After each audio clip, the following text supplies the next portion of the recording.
Thank you, Megan. The mass shooting Saturday night in 5 Points South that killed 4 people and injured 17 others has certainly affected all of us and a lot of people here in the Magic City. There are rewards of up to $100,000 being offered for information that leads to an arrest and a conviction of the people responsible. But the question everyone is asking, what can be done to stem the violence in Birmingham? Pastor Mike McClure, the senior pastor for Rock City Church on Valleydale Road, joins us now with some of his thoughts. Good to have you with us this morning, Pastor. Thank you so much for having me. Yeah, I mean, that question is not a new question that's being asked, but when you get a mass shooting incident like this, I mean, we know people are fed up, but it's like it's reached its tilting point here. Yeah, I think we're in a situation where nobody wins. You know, when you look at what's happening in our city, but not just in our city, across the world. I think we have a trickle-down problem that we now see that when poverty, when pain, and all of it comes together, it begins to bear fruit to violence. We saw a couple weeks ago where kids were screenshotting that they're about to shoot up schools, and now we have a mass shooting. So one thing we must do is understand that this is not just a political problem. This isn't a where the church problem. This is not a where the parents problem. This is a problem that the community at large should face together. You know, it's churches being churches, it's politicians being politicians, and understanding that in this moment we have to subpoena the conscience of the city, that we can't give safe harbor to people who choose violence in this nature. I was talking with a friend yesterday. He said, man, this is just a problem that, what do we do? I said, in the book of Genesis, there's nobody on the planet except for Cain and Abel, and we still had a murder. Right. You know, you can't legislate sin. What can we do? We can be a light. We can be a comfort to the people in need. We can stand here and say, hey, here's my platform. How can I help?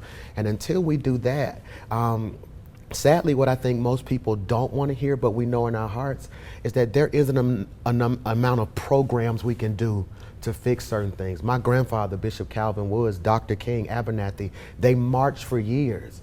But sadly, if we march today, the people who are committing these crimes aren't going to be present. So you're not reaching the people that need to be reached. It's preaching to the choir, as they say. Preaching to the choir. Think about it. One thing I don't want to happen is in the midst of chaos, we become blind to what's actually good about our city. Yeah. All the stuff you guys do, all the programs that have been implemented.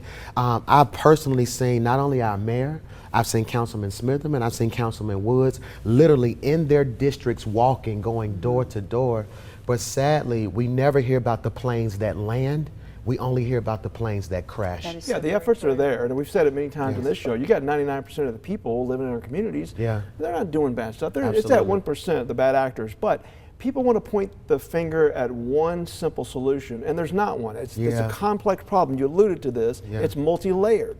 But what is the best approach then, do you think? I think the best approach is approaching crime the same way Alabama would approach a football game on Saturday. I need the offensive line to block. I need the quarterback to throw. I need the running backs to run. So I believe it's coming together. How then can we call a community together when you still don't see churches on one accord? Sunday is the most divided day of the week. We still don't see churches on one accord. Sometimes they're political jousting. Now isn't the time to say it's his fault or her fault. It's a time to say, what can I do with my budget? What can I do with my time? And I think until we do that, we have to start coming to the table when there's nothing on the table. Because sadly, when we come to the table when there's something on the table, there is no goodwill or no trust on either side. So for me, man, it's my job to pray. And that's why I thank God that you guys give me opportunities to just speak life and say, we're praying for you, we're standing in the gap for you, and we're committed not just as a church, but as a community of coming together and doing what's positive. I know you've heard this many times. Many people have said to me, and I'm sure to Mike as well, that just today people were saying this to me here in the studio, that it appears young people, a small, maybe a lot of them, are desensitized to the violence. Do you agree with that? Absolutely. I was talking with I was on an event yesterday at Revolt TV, Revolt World, and I'm the only gospel artist there, the only pastor there, and I'm talking in a room full of people who have lived some lives. And one of the things that blew me away is this generation is not just afraid to take a life, they're not afraid to die. And so what happens now is you got to think about it. We have a generation like that beautiful sister who lost her life not too long ago. The little child's father was killed a week prior. Now the mother's killed. So what do you say to a little girl who now is raised with both parents being killed of violence. And so I believe now they're desensitized. Think So about why though? What is it? What happened to the generation? all of the death we saw during the pandemic, social media, it's exposure. You only live at the level you've been exposed to. Growing up, I thought a big house was a split level, 3-bedroom, 2-bath. Then you go to a friend's house and see, wow. So you got to think about it. With social media, they see violence. With our music, they see violence. With TV, they see violence. All day, they're being pumped and programmed that this is what it is. So now when you have an economy sometimes where TV is raising children, I have so many members who say, Pastor Mike, I get off one job, go to another. So now you have the blind leading the blind. So then what do we do? And they're desensitized. So, I mean, because a lot of people say it falls on parents at first, right? Yes. But as you just mentioned, sometimes in a lot of situations, it's a single mom who's working jobs and she's not at home. That's right. And so the child's been raised by a grandkid or maybe a daycare. And if I can piggyback on that before you answer, it seems like today, even the grandparents are young. Yeah. And they're not the grandparents that we may have grown up with. Absolutely. Ain't no more big mamas. You remember big mamas. Yeah. I think we're in a situation now, and this is what really, really blesses my life when I see this. We have a unique opportunity. I want to give you an example.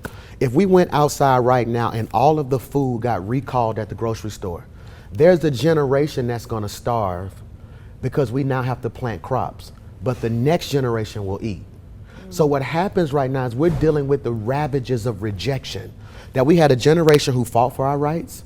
Then we had a generation which were their kids who had the benefits. They benefited everything but sacrificed nothing. So now we have another generation of privilege that doesn't know sacrifice, doesn't know hurt, doesn't know harm. We have to change the model of how we see police. When I was growing up, if you got in trouble, they would say things like, you better stop being bad, I'm gonna get the police. So even if we pay police officers more, in the African American community, whether we like it or not, nobody is raised for the most part in mass saying, I wanna be a police officer. Because the stigma in the community is that police is bad. They don't know the person behind the badge. And so for me, I think we have a unique opportunity right now to change narratives and have serious conversations. We have to take different approaches. We may have to call in, whether we like it or not. You're a pastor, I'm a pastor, but when I stand in front of this young brother, he may not get the message from me because I haven't been through what he's been through. But if we call in maybe a celebrity rapper, they may listen first. Or we gotta take creative approaches to solve an old problem. Because again, never forget, in the book of Genesis, God created Adam and Eve. And with no haters, no enemies, no nothing, we had the first murder. So what I'm trying to get them to realize is it's not just a political problem. It's not just where are the programs. Pastors are pastoring. Politicians are doing their job. You guys report so much good. But it never fails that every now and then lifes.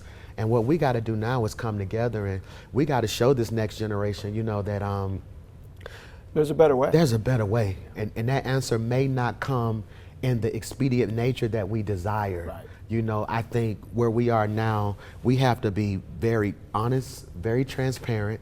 It may take somebody, and I may get in trouble for this, to just look in the camera and say, we don't have the answers. You know what I'm saying? And there's nothing wrong with that. Like if you're at home right now and your bills are behind and you called every person you can call and you've just been laid off, at a certain point, something's gonna get cut off. And at this point in juncture, everybody has what they feel is an answer. But nationwide, there is no proven, this isn't a ghetto thing, because we see in other cities that suburban areas, schools are being shot. It isn't a black or a white thing. It isn't a Baptist or a Catholic thing. This is a sin problem. And whether we like it or not, we can't legislate sin. We can do our part, pray, and ask God to give us grace during times like this. I wish everyone could hear your message. Thank you so much for having me. Pastor Mike, thanks so much. Hopefully a lot of people did you today. Yeah. We'll be right back.